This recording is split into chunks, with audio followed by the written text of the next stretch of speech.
तिचं काय? हे जे काही घडतंय ते त्या आदिशक्तीमुळे घडतंय. त्यामुळे सगळ्यात आधी तिला संपवावं लागणार आहे. आणि जर तिला कायमची संपवायची असेल तर तुम्हाला तिचे सगळेच अंश संपवावे लागणार, नष्ट करावे लागणार. मला विचारत आणि स्वतःही विचार करत बसू नका, कामाला लागा.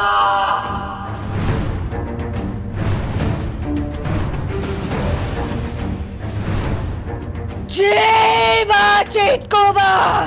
जय बा चेटकोबा.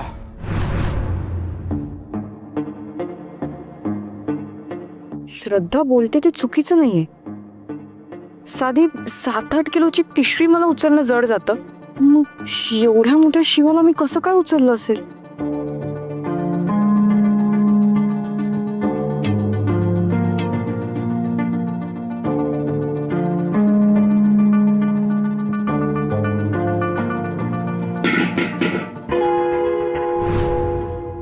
अरे शक्ती, सिलेंडर का उचलते?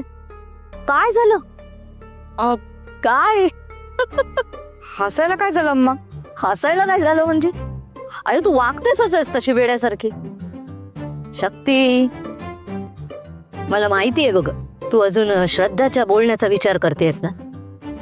तुझा विश्वास असू दे नाही तर नसू देत, पण मला खात्री असते बघ, आज तू जो काही कारनामा केलायस ना त्यामागे दैवी शक्तीचाच हात आहे.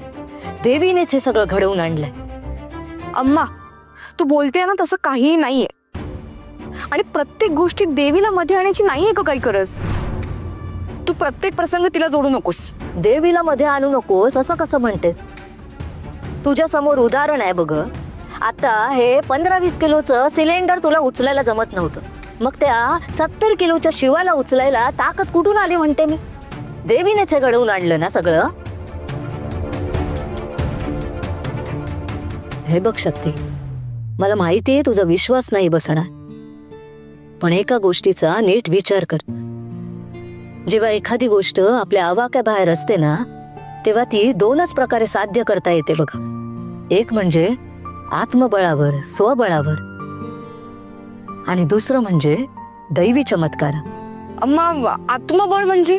शक्ती, एखादी वस्तू किंवा एखादी व्यक्ती आपल्याला मनापासून आवडत असते.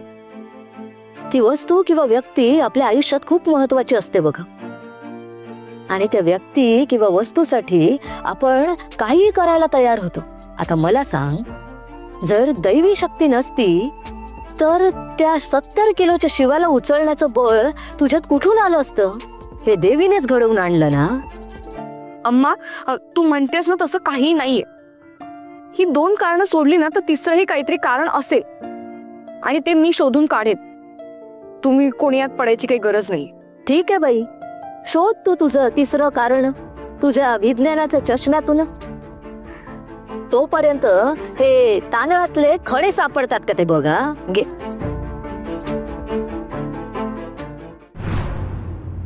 चेटकोबाने सांगितल्याप्रमाणे देवीचा अंश असलेल्या प्रत्येक गोष्टीची मी लिस्ट केले, पण आता आठवत नाहीये की कुठल्या गोष्टी नष्ट केल्यात आणि कुठल्या नाही. अगदीच आता 10-12 वर्ष झालेत त्याला.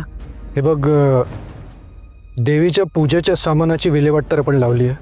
हो त्याशिवाय देवारा, हो पंचपाळ, हो दुपारत, हो घंटा, हो दिवा, हो दिवा पण.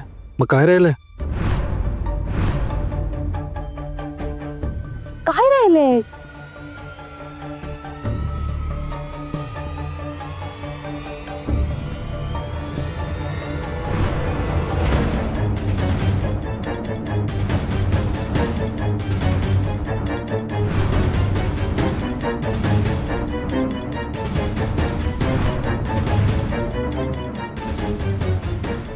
प्लीज.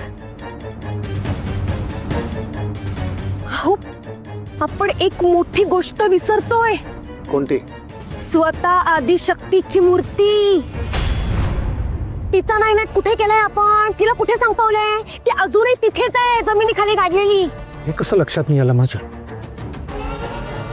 म्हणजे आदिशक्तीचा अंश नाही, ते आदिशक्तीचा अंश नाही, अख्खीची अख्खी मूर्ती नष्ट करावी तेव्हाच का नाही केलं मी? ती मूर्ती जमिनीत गाडण्याऐवजी कुठेतरी लांब नदीत जाऊन विसर्जन केलं असतं त्या मूर्तीचं तर बरं झालं असतं. का नाही सुचलं तेव्हा मला तेच कळत नाही. नाही पण आता वेळ घालून चालणार नाही. लवकरात लवकर त्या मूर्तीचा नायनाट केला पाहिजे. कसं करणार नाही ना? त्या आदिशक्तीला ज्या जमिनीत तुम्ही गाडलेत ना, त्या जमिनीवर नानाला घर बांधायला दिलंय तुम्ही स्वतः. याचा अर्थ ती मूर्ती नष्ट करता येणार नाही. काय बोलते तुम्ही? नष्ट करता येणार नाही? करावी लागेल. आदिशक्तीची मूर्ती नष्ट करावीच लागेल. अगं पण ती मूर्ती नष्ट करण्यासाठी नानाचं घर पाडावं लागेल. पाडा. शिवाचं घर महत्वाचं नाहीये, आपल्याला आपला जीव जास्त महत्वाचा आहे. आणि ते देवीचा अंश जर संपवायचा असेल ना, तर नानाचं घर जमीनदोस्त करावंच लागेल. अगं पण जास्त विचार करत बसलो ना, तर आपण आपल्या जीवाला मुकू.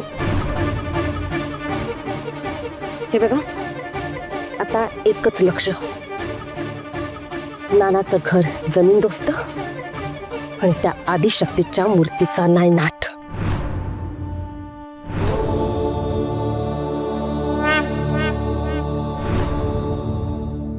आदिशक्ति आदिशक्ति आदिशक्ति नमो नमो सर्वशक्ति सर्वशक्ति सर्वशक्ति नमो